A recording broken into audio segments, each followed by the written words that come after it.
A short flight from Las Vegas, deep in the Nevada desert, lies Area 51, the CIA's secret. A giant clandestine base that remained unacknowledged and disavowed by the US government for almost 60 years. But in August of 2013, the CIA finally admits this place is real.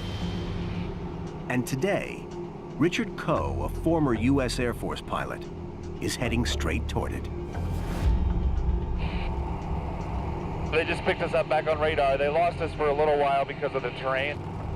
Coe is providing a legal tour of the perimeter of Area 51, some of the most heavily restricted airspace on Earth. And he's being tracked by the Air Force. They obviously want to keep an eye on us because anytime civilians are operating so close to restricted airspace, they prefer to obviously know where we are and what our intentions are. Located at Groom Lake, Area 51 is surrounded by restricted airspace, covering 440 square miles. As we get closer and closer, I anticipate they're going to get more and more curious of what we're doing over there. He's 12 miles out, and at 10,000 feet, America's heavily guarded secret base comes into view. 62 Juliet, say destination. You familiar with restricted airspace? Entering any controlled airspace in the U.S. post 9/11 is high risk. But out here, security is tighter than almost anywhere else in the country. The box that surrounds America's top secret base is designated 4808 North. And the tower now issues an explicit order for the pilot to change course. Skyline 6 Kilo Juliet, turn north immediately, sir, for restricted airspace.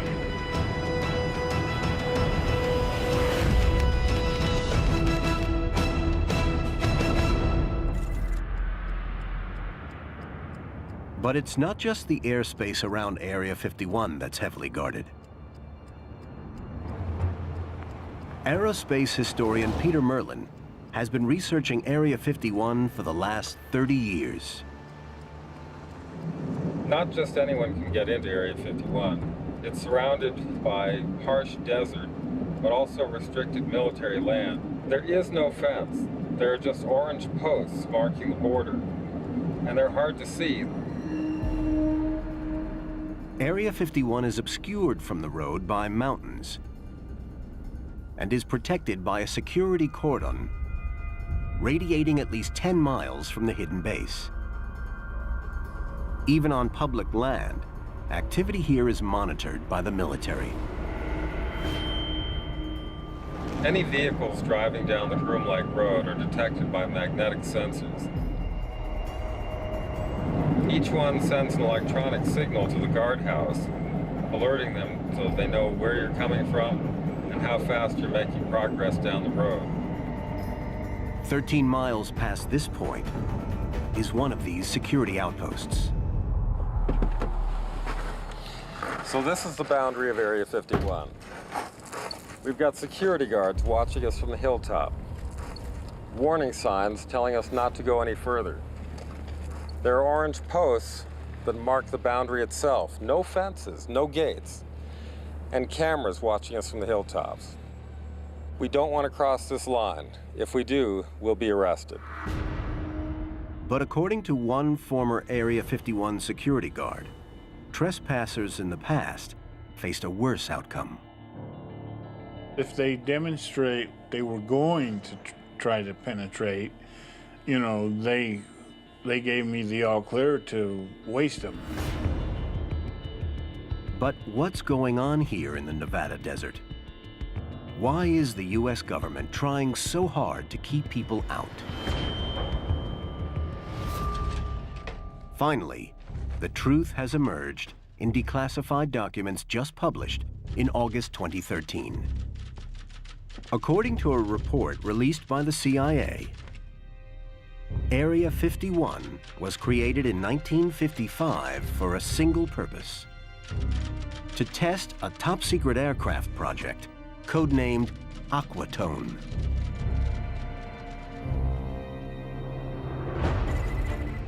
Aquatone is the Cold War code name for the U-2, an aircraft built to spy over the Soviet Union at a time when Soviet Premier Nikita Khrushchev publicly boasts about his country's nuclear capability. They were bragging about their missiles, they were bragging about their bombers, they were bragging about this and that. That got our government's attention. In the 1950s, U.S. reconnaissance aircraft are vulnerable to Soviet fighters and surface-to-air missiles. Flying spy missions behind enemy lines in conventional aircraft is too risky. So the covert Aquatone project is designed to fly outside the range of Soviet air defenses. Capable of flying at 70,000 feet, 13 miles above the Earth, the U-2 has a range of 3,000 miles, more than enough to operate behind enemy lines. I did not know the name of the aircraft, what it looked like, but I knew one thing about it, it's a high flyer. Tony Bavacqua joins the secret venture in 1957 as a pilot. Well, in this locker is a lifesaver that we wore in the U-2, called a partial pressure suit. Partial pressure suit kept you alive. If you lost pressurization, these outside hoses blow up and squeeze these even tighter, and that's what prevents the blood from boiling. In addition to life support systems, the CIA's spy plane carries 700 pounds of the latest photo imaging equipment. With this technology, the U.S. can, in theory, get its eyes inside the Soviet Union undetected. But to test the new reconnaissance jet, the CIA, working with the U.S. Air Force, needs a remote location. Groom Lake was selected because it was in a very sparsely populated area of Nevada. It looks very much like what you see behind us. It's a flat, featureless plain of hard-packed clay. It can support the weight of any aircraft, so it's a perfect natural landing field. In 1955, construction of America's secret base begins. The airfield that emerged from the primordial lake bed began with a 5,000-foot-long runway. Then they needed hangars, so 3 hangars were built, along with a few warehouses, administration buildings, a chow hall, and rudimentary accommodations for the workers, consisting of essentially a trailer park. Named after a simple grid reference on an Atomic Energy Commission map, the newly created Area 51 is seen here in a 3D rendering of the earliest known high-altitude photograph that shows the layout of the CIA's top-secret base. The place where Tony Bavacqua arrives to work on the U-2. When I got off there at Groom Lake, I see a runway, a little tower, a couple hangars, a community center type building. We slept in trailers, and there were 2 or 3 of us in each one. No TV, no radio. It was pretty sparse. Given the secrecy of the CIA project, all of the people selected to work at Area 51 are subject to intense scrutiny. Security there was absolutely very tight, very tight. Being informed on what you can talk about or not talk about starts right at the very beginning. It's just that way. You don't talk about anything that's classified.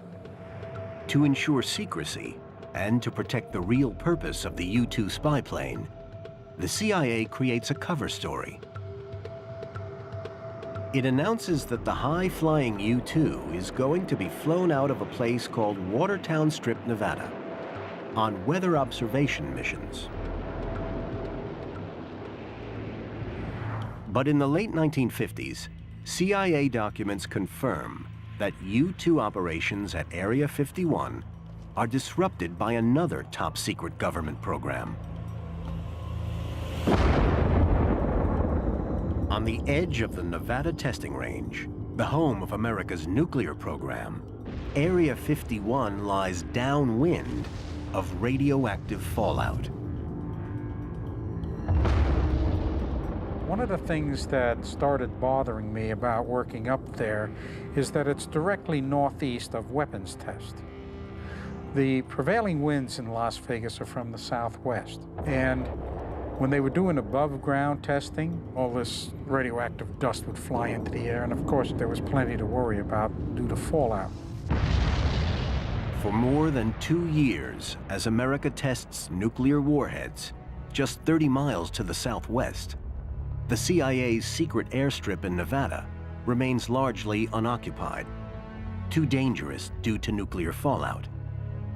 But despite the interruptions at the base, the CIA starts a new project, one that will define the future of Area 51. Today, America's stealth aircraft have a reputation for near invisibility to enemy radar. But back in the late 50s, the only way to achieve stealth is flying at extreme altitude. King of these birds is the CIA's U-2. But on May 1st, 1960, America's top secret spying mission over the Soviet Union is blown when a USSR surface-to-air missile downs a high-flying U-2, piloted by Francis Gary Powers. We now know that the CIA predicted this might happen. The CIA knew that Soviet surface-to-air missile technology was going to catch up to the point where it could shoot down a high flyer like the U-2. It was no longer enough to have an airplane that could just fly several times the height of a normal airplane. A CIA stealth program, codenamed Project Rainbow, is green-lit to camouflage the U-2. In an effort to make the U-2 less vulnerable to Soviet radar, the test team at Area 51 applied a layer of radar-absorbent material to the fuselage of the U-2 prototype. It consisted of a conductive grid pattern on a flexible sheet, which was attached to a layer of honeycomb glued to the surface of the aircraft's skin. The grid pattern earned the material the nickname wallpaper. But adding wallpaper adds weight to the aircraft and reduces its ability to fly high, making it more vulnerable to Soviet defenses. Because the wallpaper was not a huge success, the CIA began looking into the idea of a successor to the U-2, an airplane that would be able to fly higher and faster and be less visible to radar. Unlike the U-2, the CIA's next aircraft project, codenamed Oxcart, has stealthy capabilities engineered into it from day one. They told us that this program was so classified that the documents weren't even marked, because if somebody accidentally had a folder that blew out of their hands and the papers went blowing down the street, that if it said secret on it, everybody would want to know what it was. But if it didn't have any markings whatsoever, the people would just sweep it up and throw it into a trash can and not worry about the fact that it was classified. Details of this CIA operation were top secret for decades. But now, with the recent release of CIA documents, it's okay for men who worked on the so-called Oxcart program to reveal some of their experiences at Area 51. One of them is Thornton T.D. Barnes. It took me 3 months to be cleared for the project. At that particular time, Oxcart was the most important thing the United States was doing. We were developing a stealth plane, something no one else had been able to do. They told us, we do not want you to record it, do not talk about it, it doesn't exist. Secrecy is all important because Project Oxcart's new jet, called the A-12, is equipped with state-of-the-art materials to reduce its visibility to radar. A-12 was the best aircraft ever built, and it was so far ahead of anything else that people had on the boards. Designed to fly at 90,000 feet and at speeds faster than a speeding bullet, the CIA's A-12 spy plane is built to withstand temperatures hundreds of degrees greater than the U-2. Peter Law, a thermodynamic engineer at Lockheed, worked on the high-flying aircraft at the company's legendary Skunk Works factory in Burbank, California. When you're flying the speed of the U-2, everything's too cold. Now, when you fly the speed of the A-12, now it's too hot. The only metal light enough and strong enough to withstand the high temperatures Lockheed's A-12 is exposed to is titanium, in short supply in the United States. Ironically, back then, the Soviet Union is the only reliable place to source the titanium they need. So the CIA creates a series of dummy companies to buy the material directly from its Cold War enemy. Russia supplied the titanium that made the A-12s. Of course, they didn't know that. That was another amazing thing for us as engineers. Wow, we're making something out of their material to go take pictures over their country. And they probably wouldn't have been too eager to sell us that titanium if they knew where it was going. Lockheed engineers designed the A-12 to be difficult to spot on radar. But to test it out, they need to evaluate its radar cross-section. Radar cross-section is the key to stealth. An airplane presents a certain signature to the radar depending on how reflective it is. You can have a small aircraft that's extremely reflective and looks large on radar, or a large aircraft that's not particularly reflective that looks relatively small on radar. The key to stealth is making the radar signature as small as possible.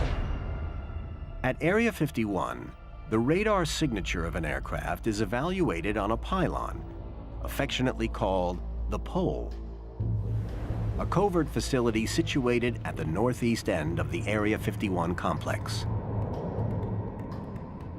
On the top of this 60-foot structure, a full-scale model of the A-12 is subjected to 18 months of testing. We had all these radar, every radar known to man at the time, looking at the object we had on the pole, and we could record the returns, the pattern or the signature. We'd get the reflections off of that object, and we could rotate it, we could tilt it, and that's what we were doing to develop stealth. Even for those cleared to work on the A-12 project, access to the radar facilities at Area 51 is strictly on a need-to-know basis. People were not allowed in my building because we were doing things there that they had no need to know. I didn't have the level of clearance that the people needed to be able to deal with signatures. That was the highest level of security. And they didn't ask me about the thermal part of it, even though they needed to know an answer. I didn't have a need to know that they existed. That's how compartmented things were. It was a culture, and we thought nothing of it. You just didn't ask. To support the CIA's top-secret Oxcart project, the development of its A-12 spy plane, Area 51 needs some major changes. The CIA decided to invest a great deal of money to build up the base. That included adding a brand new runway, 8,500 feet long, made of concrete, with a 6,000-foot extension onto the lake bed. In addition, 3 new hangars are built on the north side of the base. These are designated Hangar 4, 5, and 6. The A-12, Project Oxcart, turned Area 51, which was essentially a temporary facility, into a permanent one. By February 1962, Area 51 is now equipped to deal with a working prototype of the A-12. But first, the secret plane has to get there. The aircraft can't fly until it's been tested at Area 51. So Lockheed and the CIA have to figure out how to move it over 300 miles from the factory in Burbank, California, to Area 51 in Nevada. And they have to keep it a secret. They put it in what they call a box, 105 feet long and 35 feet wide, and they had the aircraft inside of it. Area 51 security guard Tom Stanks joins the convoy of California Highway Patrol and CIA operatives who accompany the aircraft. As these remarkable photographs show, widening the road, cutting down trees, and removing signposts so the enormous truck can pass. We always parked in an area that was remote on the sides of the roads. The times that we stopped overnight is when the questions would be asked. I know one time we had 2 children on bikes, and they said, "What do you got in that thing?" I said, "Flying saucer." They said, "Yeah." I said, "Yeah, that's right, flying saucer." And I don't believe you. I said, "Well, maybe it's not." In total, 18 convoys are needed to deliver the CIA's A-12s to the test site. Tom Stanks is no longer cleared for access to Area 51. So today, this is as far as he can take us. Well, here we are. We made it 3 days from Burbank, California to here. This is where the Nevada test site is, and not too far down the road is where the Nevada Highway Patrol leaves us. The Mercury Patrol catches us, and they take us to the Area 51 test site. 60 years ago, 57 miles down this road, the CIA's top secret aircraft arrives at Area 51. And so begins a new chapter in the development of stealth. By early 1960, America is playing technological catch-up with its archenemy, the Soviet Union. Intelligence gathering is the new battleground of the Cold War. And over 50 years later, documents now reveal that the Central Intelligence Agency at Area 51 goes to extreme lengths to keep its A-12 airplane project, codenamed Oxcart, under wraps. In 1962, Las Vegas resident Tom Stanks works as a security guard at the test site. His job, to make sure that only those with the right credentials get access to the base. They had the planes coming in the morning and leaving in the afternoon. And just like any airport or airline, everyone had a badge. They took the badge away from you, so it couldn't be tampered with. And when you came back the next day, they would match the badge to your face. I remember guards being very fussy about taking it away from you before you left, giving it back to you, comparing it every time. Jules Cabot is just 22 when he is recruited to work at Area 51. Like everyone employed to work on special projects at the base, he needs to be cleared for access, a process that takes months to complete. Because they didn't have much in the way of computers back then, they had to do it the old-fashioned way with legwork. So I remember neighbors, friends saying they were visited by the FBI or some other agency to see whether or not I was a foreign agent. The need for this intense security is driven by one factor.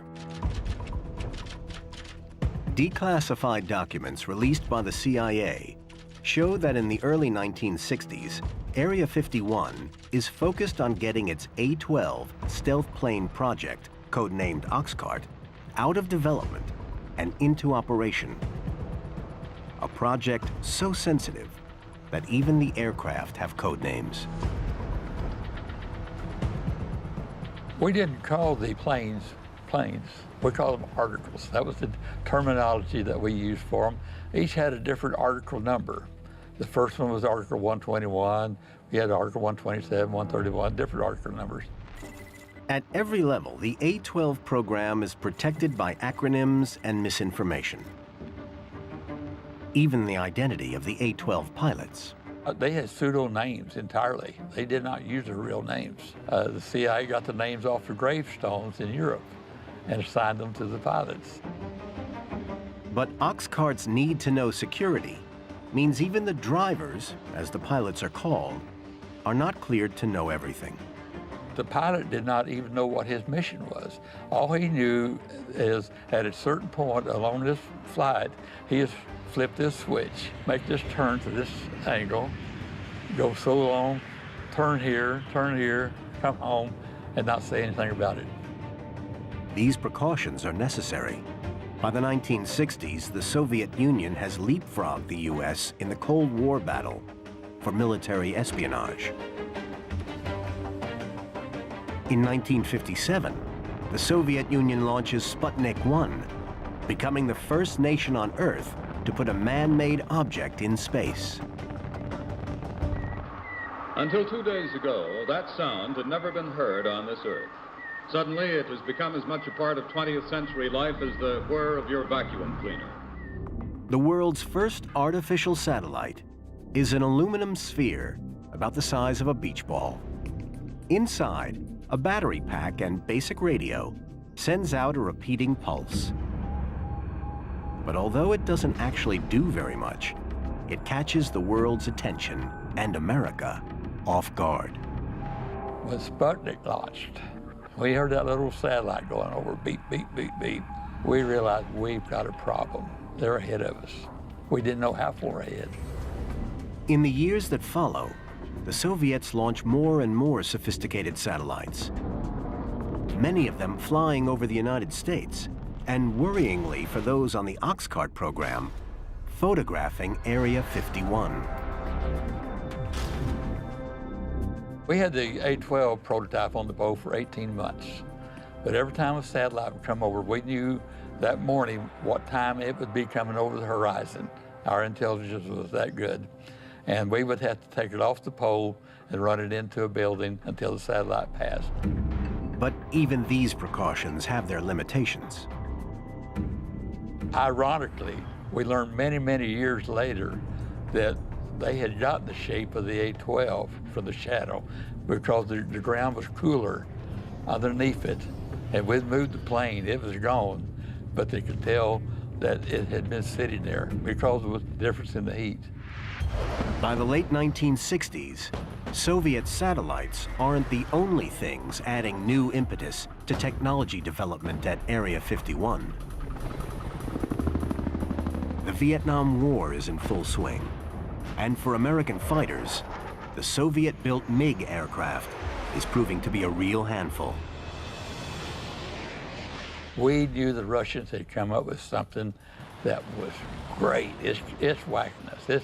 It's knocking our pilots out of the sky. We thought it was a super plane. Now, the CIA dossier published in August 2013 lifts the lid on an Area 51 project that's been hidden from the public for the last 50 years. Declassified CIA documents contain a previously censored history of why and how Area 51 grew out of the Nevada desert and reveal an evolving picture of the nature of the work carried out there. Area 51 is not really an air base. It's a laboratory. It's a technological laboratory.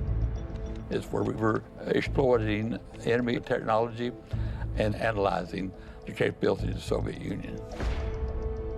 In 1968, this laboratory becomes America's base of operations for a major new initiative to test and evaluate its enemy's jet fighters.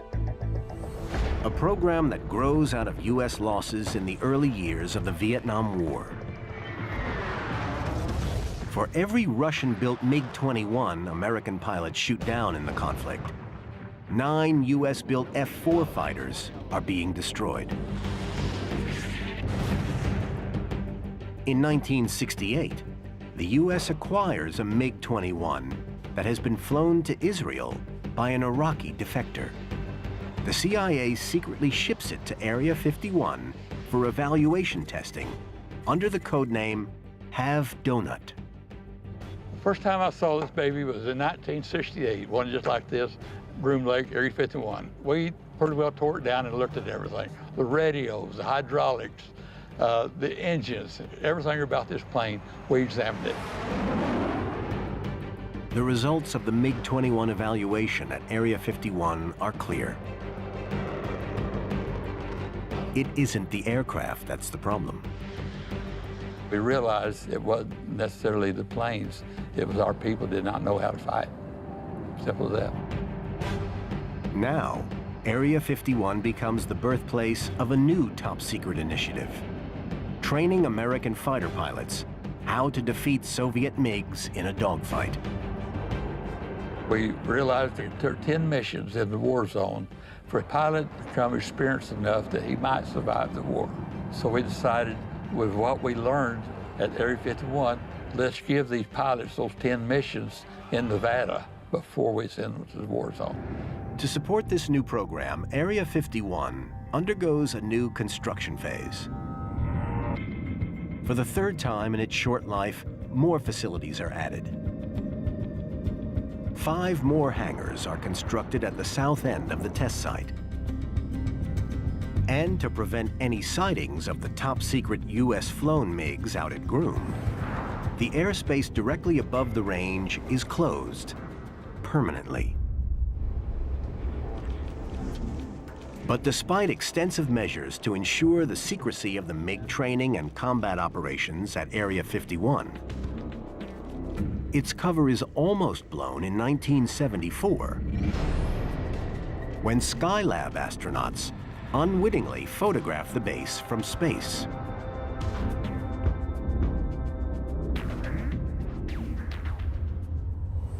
The Skylab incident marks a watershed moment in the life of Area 51.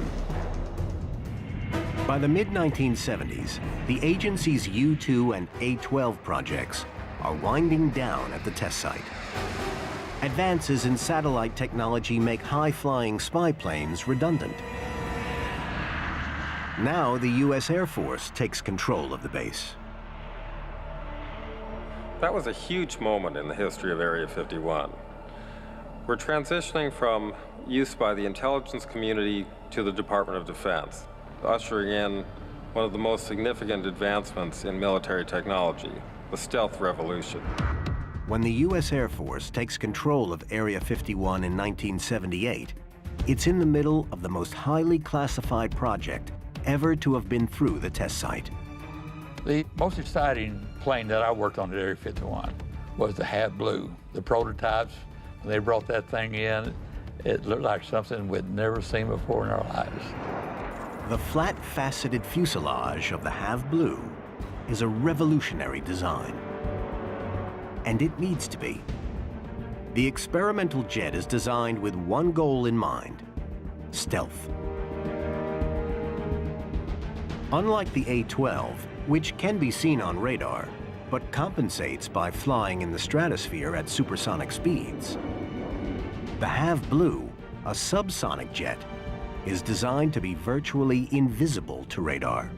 When it took its radar tests, the people that were inside that weren't cleared were looking at the radar and said, well, your model must have fallen off that pole out there because there's nothing up there anymore. Not bad for an aircraft 38 feet long and with a wingspan of 22. This success sees the U.S. Air Force green-light production of an operational aircraft, designated the F-117. But creating the world's first aircraft virtually invisible to radar has an impact on those who work at Area 51. Some employees claim the disposal of anti-radar coatings used on the jet harms their health, an allegation that forces the President of the United States to take action. Area 51. Since its creation in 1955, the exotic nature of the CIA aircraft tested here break aviation records, flying higher and faster than any aircraft before. During the Cold War, these clandestine jets, flying from the secretive base, fuel a raft of UFO sightings, firing the imagination of Americans already steeped in 50s UFO culture. The recent sightings are in no way connected with any secret development by any agency of the United States. But denials that Area 51 is at the heart of a UFO conspiracy fuels speculation. And in the 1980s, it reaches fever pitch with the extraordinary claims of this man. Hi, I'm Bob Lazar. During late 1988 and early 89, I worked on the propulsion systems of extraterrestrial vehicles for the United States government. Lazar's claims about Area 51 makes the base one of the most talked about locations in the world. But the unwanted attention can't come at a worse time for the U.S. Air Force. Area 51 is right at the heart of its most highly classified project yet: stealth. The level of secrecy surrounding stealth is considered to be comparable to or exceeding that of the Manhattan Project, development of the atomic bomb. Stealth was absolutely vital to the future of military technology. The creation of what becomes the F-117 stealth bomber takes Area 51 into a new era of stealth technology. In particular, the development of radar-absorbing materials, or RAM. The concept of RAM is not classified, but its composition was one of the hottest secrets at all of the era. To this day, the Defense Department considers RAM to be top secret. Radar-absorbing material, as the name suggests, is a class of materials used to disguise a vehicle or structure from radar. Experts surmise that the F-117's RAM is made up of sheets about the thickness of linoleum and a paint containing tiny spheres coated with iron ferrite, which vibrate when hit by radar waves. The exact makeup of this radar-absorbent material is still top secret, but according to this man, RAM is the reason he's dying. Well, these pills here are vitamin D3 pills, which are supposed to be very good for stimulating cell growth in the lungs and things like that. The doctors told me that I might live to be 64. That means they only have a year left. Fred Dunham, a former Area 51 security guard, suffers from chronic obstructive pulmonary disease, a condition he says he developed overseeing the disposal of barrels of RAM in burn pits at Area 51 in the 1980s. The drums contained carbon fiber, resin, and sealants for making the wings and different parts of the aircraft that were very hazardous when they were burned. No satellite images of Area 51 that show these burn pits are known to exist. But according to Dunham's description, it is possible to plot them onto a map of the base. They were just west of the Southgate control point. There was at least 6, maybe 7 burn pits that were right within 300 yards of the base population. According to Dunham, each burn lasts 24 hours and happens twice a week for a 3-year period through the mid-80s, exposing him to clouds of toxic fumes. It was like someone had burned a bunch of rubber tires. The soot that was in the air was unbelievable. Dunham believes his breathing problems come from the soot and the fumes.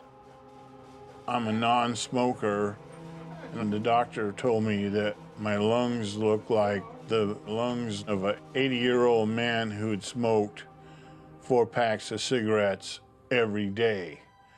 In the 90s, the former security guard, along with others, brings a case against the state for medical compensation.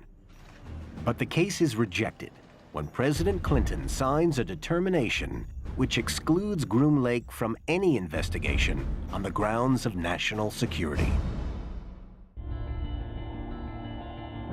For nearly 60 years, the true story of Area 51 was hidden from the public.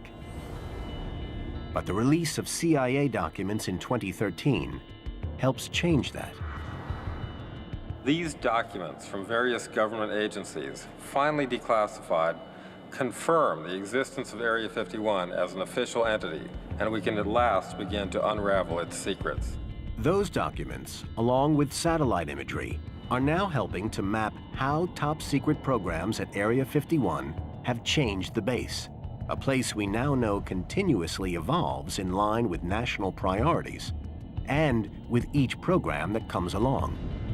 If you look at the aerial and satellite photographs taken over the years, you can see the changes. new runways, new hangars, more infrastructure.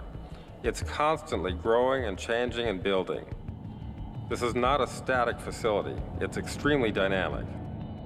As Area 51 has changed, so too has its role.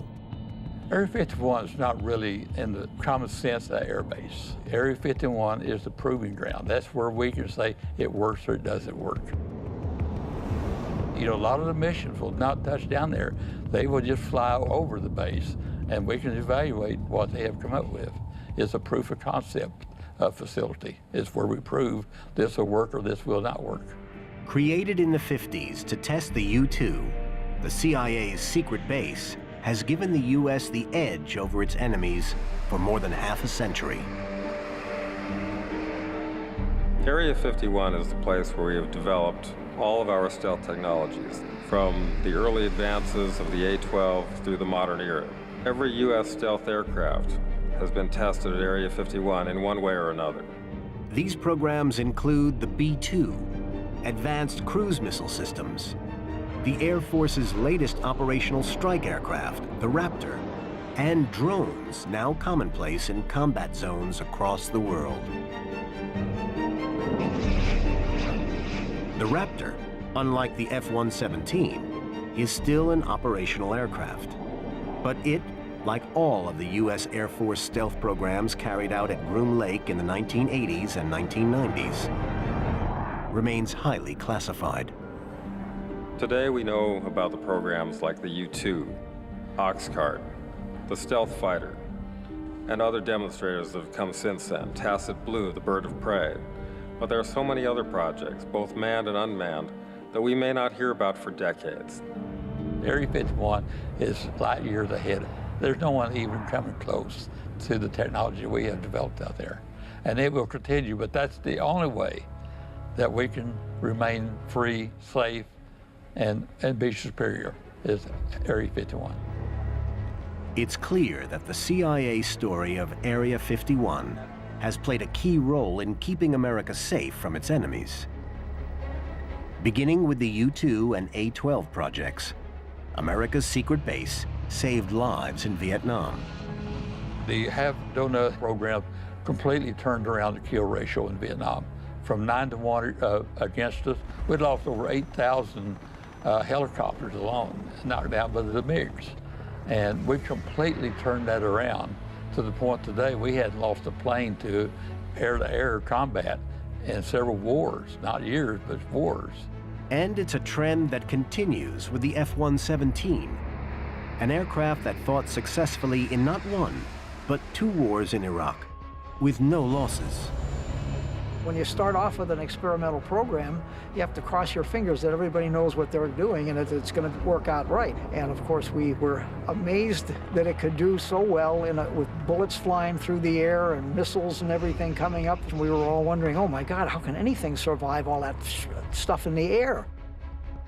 Now, nearly 60 years after its creation, Area 51 is still at the forefront of military technology development. We may not know what projects are being developed there, but for those who have played a part in its story, the need for these secret projects is still as great as ever. I'm sure that there's something else going on out there. I'm glad that we're doing it, and I don't have a need to know about it, but I'm glad somebody's going to the next step. We did our best. Now somebody else has the project that's going to be doing something in the future, and I'm glad this country is doing things that we don't know about, just like we were doing things that they didn't know about.